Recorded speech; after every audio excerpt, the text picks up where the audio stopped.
नमस्कार मेरे प्यारे विद्यार्थियों, आज की जो क्लास है वो हिंदी व्याकरण का पार्ट 8 है, मतलब पार्ट 8। इसमें हम लोग क्या पढ़ेंगे, वाक्य के जितने भी वीवीआई क्वेश्चंस होते हैं ना, वो सभी क्वेश्चंस को देखेंगे हम लोग। और इससे पहले वाला में हम लोग क्या पढ़े थे, वाक्य किसे कहते हैं, वाक्य के कितने भेद होते हैं, वो सब पढ़े थे। उसमें हम लोग पढ़े थे सरल वाक्य किसे कहते हैं, संयुक्त वाक्य किसे कहते हैं, मिश्र वाक्य किसे कहते हैं, सारा चीज़ देखे थे हम लोग। तो आज उन्हीं पे एक क्वेश्चन हम लोग बनाने वाले हैं। एक क्वेश्चन नहीं, ऐसे बहुत सारे क्वेश्चन बनाएंगे जो काफ़ी इंपॉर्टेंट होगा, ठीक है ना। देखिए इसमें पहला क्वेश्चन है, ड्राइवर जरा दूसरे चक्के को भी देख लो और पंप ले जाकर हवा भर दो। ये कौन सा वाक्य है? तो यह जो वाक्य है ना, ये सरल वाक्य नहीं हो सकता है। सरल आपको थोड़ा थोड़ा बता देते हैं क्या होता है। देखिए सरल वाक्य में होता है ना, एक होता है क्या, एक होता है उद्देश्य यानी कि एगो सब्जेक्ट, और एक होता है विधेय। एक होता है विधेय, एगो उद्देश्य एगो विधेय होता है, उसे कहते हैं सरल वाक्य।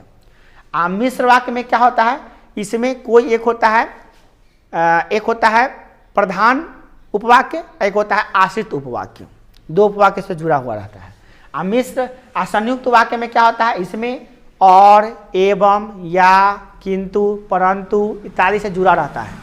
देखिए यहाँ पे जुड़ा हुआ क्या, जरा दूसरे चक्के को भी देखो और देखो, और से जुड़ा हुआ है, और से पहले भी एगो वाक्य है और के एगो बादो वाक्य है। तो ऐसे वाक्य को बोलते हैं हम लोग क्या, संयुक्त वाक्य। क्या बोलते हैं, संयुक्त वाक्य। जब दो गो वाक्यांश या दो गो उपवाक्य जुड़ा रहता है उसे कहते हैं क्या, संयुक्त वाक्य। अगला क्वेश्चन देखिए, अगला क्वेश्चन है, सार्थक शब्द या शब्दों का वह वैज्ञानिक क्रमबद्धता जिसे किसी भाव या विचार का पूर्णतः अभिव्यक्ति होता है उसे क्या कहते हैं? कोई भी शब्दों का वैसा समूह जिससे कोई भाव उत्पन्न हो। जैसे हम बोलते हैं एक गिलास पानी लाओ, हमको प्यास लगी है, तो तुमको पता चल रहा है सर्दी को प्यास लगी है तो तुम एक गिलास पानी देते हो, तो ये क्या हो गया, पूरा भाव व्यक्त कर रहा है। मैं किताब पढ़ रहा हूँ, इससे पूरा बात स्पष्ट हो रहा है कि हम लोग क्या, मैं किताब पढ़ रहा हूँ, है ना। पूरा भाव जब स्पष्ट होगा तो वो क्या कहलाएगा, वाक्य कहलाएगा। उससे शब्दों का वैसा क्रमबद्ध समूह जिससे पूरा भाव स्पष्ट हो उसे वाक्य कहते हैं, ठीक है ना। तो ये वाक्य कहलाता है। नेक्स्ट क्वेश्चन अगला क्या है, वाक्य के कितने घटक होते हैं? तो एक वाक्य में कितने घटक होते हैं? तो दो घटक होते हैं। एक होता है उद्देश्य और दूसरा होता है विधेय। पहला घटक क्या होता है, उद्देश्य, और दूसरा घटक क्या होता है, विधेय। याद कर लीजिएगा, उद्देश्य, इसको अंग्रेजी में कहते हैं सब्जेक्ट। क्या कहते हैं, सब्जेक्ट। सब्जेक्ट। और दूसरा होता है क्या, विधेय। क्या होता है, विधेय।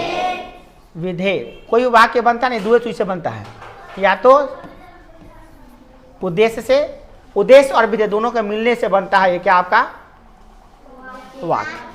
चलिए नेक्स्ट क्वेश्चन अगला, जिसके बारे में कुछ कहा जाता है उसे क्या कहते हैं? तो जिसके बारे में कुछ कहते हैं उसे कहते हैं उद्देश्य।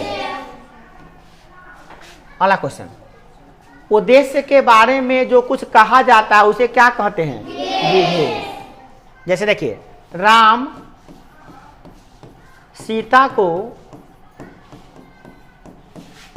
पढ़ाता है, तो इसमें आप बताइए कौन उद्देश्य है और कौन विधेय है? तो कौन कह रहा है, राम उद्देश्य है। क्या है, राम उद्देश्य है, ये उद्देश्य हो गया। और बाकी जो बच गया वो सब क्या हो गया, विधेय, ठीक है ना। जैसे और भी देखिए, राधा गीत गाती है। राधा गीत गाती है, इस वाक्य में देखिए तो कौन गीत गाती है, तो राधा हो गया आपका क्या, अब बाकी हो गया क्या, विधेय। विधेय, ठीक है ना। अगला क्वेश्चन देखिए क्या है, रचना के आधार पर वाक्य कितने प्रकार के होते हैं? तो रचना के आधार पर वाक्य कितने प्रकार के होते हैं? रचना के आधार पे तीन प्रकार के होते हैं। तीन, एक होते हैं सरल, दूसरा होता है मिश्र, और तीसरा होता है संयुक्त। क्या होता है, संयुक्त। तीन तरह के वाक्य होते हैं। अगला क्वेश्चन देखिए, एक उद्देश्य तथा एक विधेय वाले वाक्य को क्या कहते हैं? एक उद्देश्य तथा एक विधेय वाले वाक्य को क्या कहते हैं? तो जो नाम एक उद्देश्य और एक विधेय रहता है उसे क्या कहते हैं? सरल वाक्य कहते हैं। क्या कहते हैं? सरल वाक्य कहते हैं। अगला क्वेश्चन, दो या दो से अधिक स्वतंत्र उपवाक्य जो समुच्चय बोधक अवयव के द्वारा जुड़े होते हैं उसे क्या कहते हैं? तो पहले ये समझना पड़ेगा संयुक्त समुच्चय बोधक क्या होता है। समुच्चय बोधक का मतलब होता है तथा, और, या, एवं, परंतु, लेकिन, ये सब रहेगा ना, ये सबसे जुड़ा रहेगा। कोई भी वाक्य अगर तथा से जुड़ा रहेगा, जैसे मैं खाता हूं तथा मेरा भाई पढ़ता है, क्या हो गया? संयुक्त वाक्य। मैं गीत गाता हूं और मेरे दोस्त लोग नाचते हैं, ये क्या हो गया? संयुक्त वाक्य।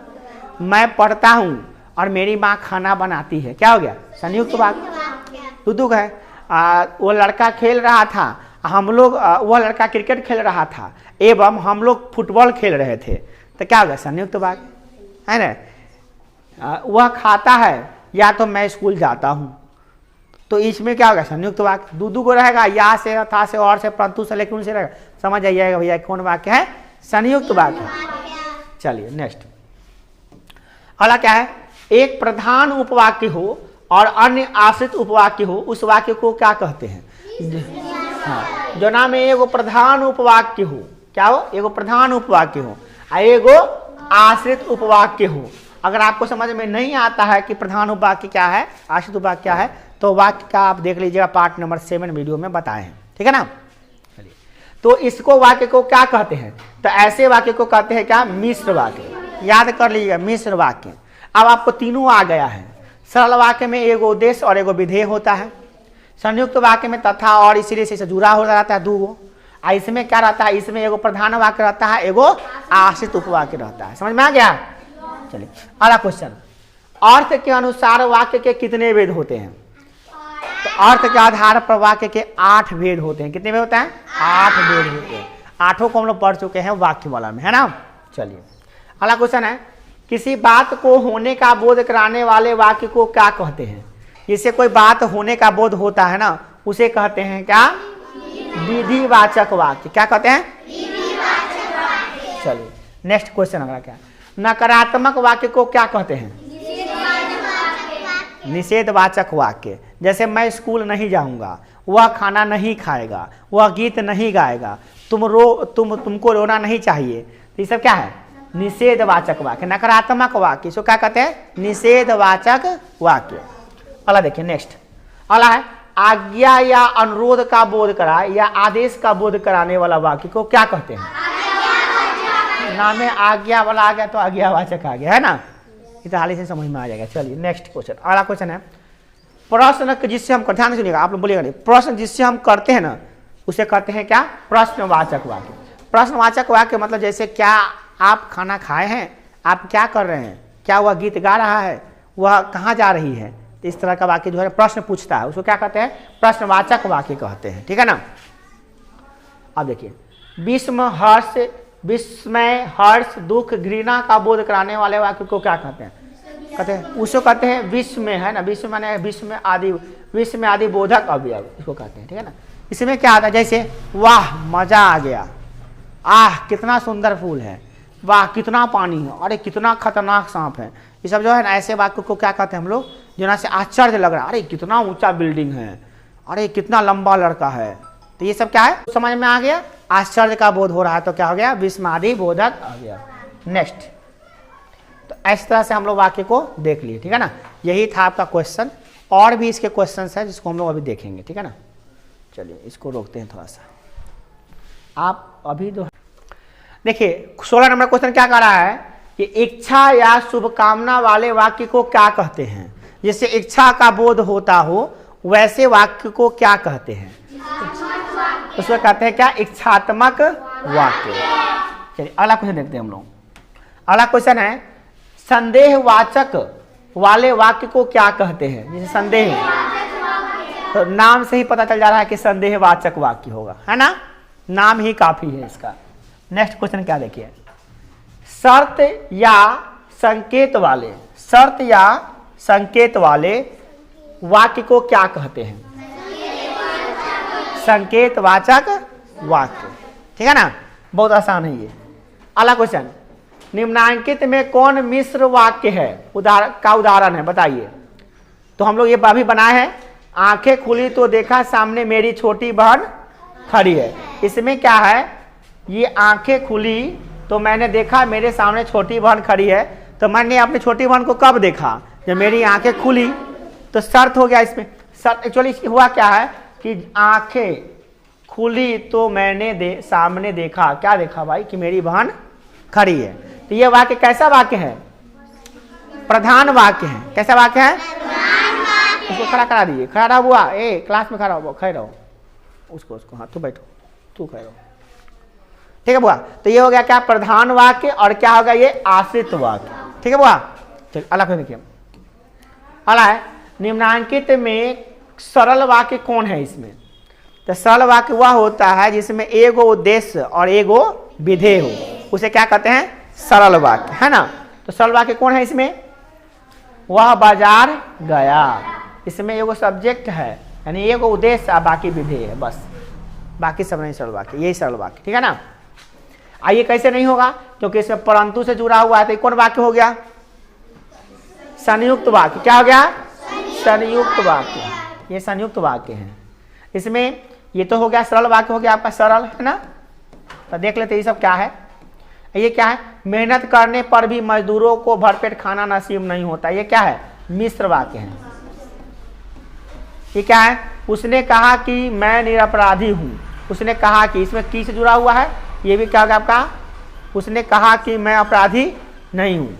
तो ये भी हो गया आपका क्या, उसने कहा मैं अपराधी नहीं हूँ, ये हो गया आपका संयुक्त वाक्य। क्या हो गया, संयुक्त वाक्य।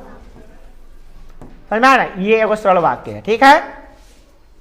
अगला है, निम्नलिखित में कौन संयुक्त वाक्य है।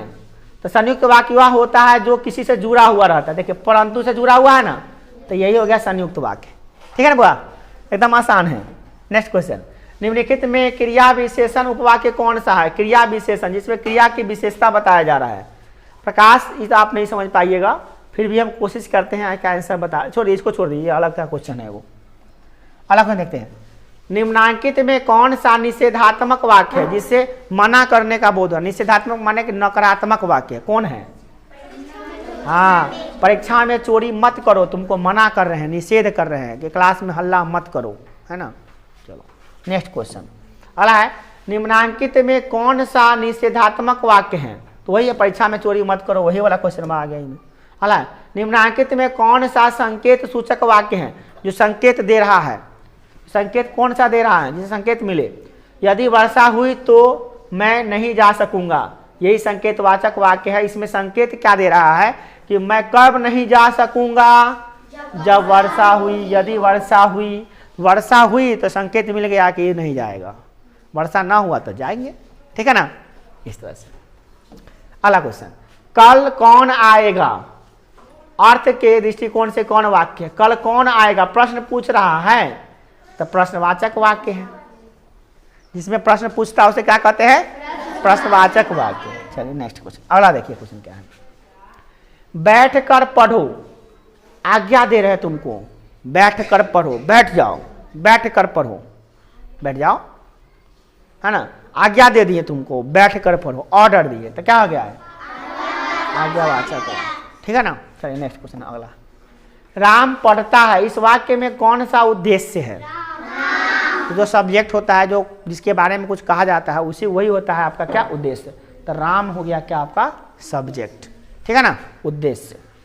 नेक्स्ट है, मोहन विद्यालय जाता है, इस वाक्य में कौन उद्देश्य है। कौन विद्यालय जाता है भैया, मोहन। किसके बारे में बात कर रहा था, मोहन के बारे में, तो मोहन हो गया उद्देश्य। ध्यान दीजिएगा, आप जवाब जल्दी नहीं दिया, हाली से समझ के जवाब दिया। तुम कहाँ जा रहे हो, यह वाक्य कौन सा वाचक है, तो प्रश्न पूछ रहा है, तो प्रश्नवाचक वाक्य होगा।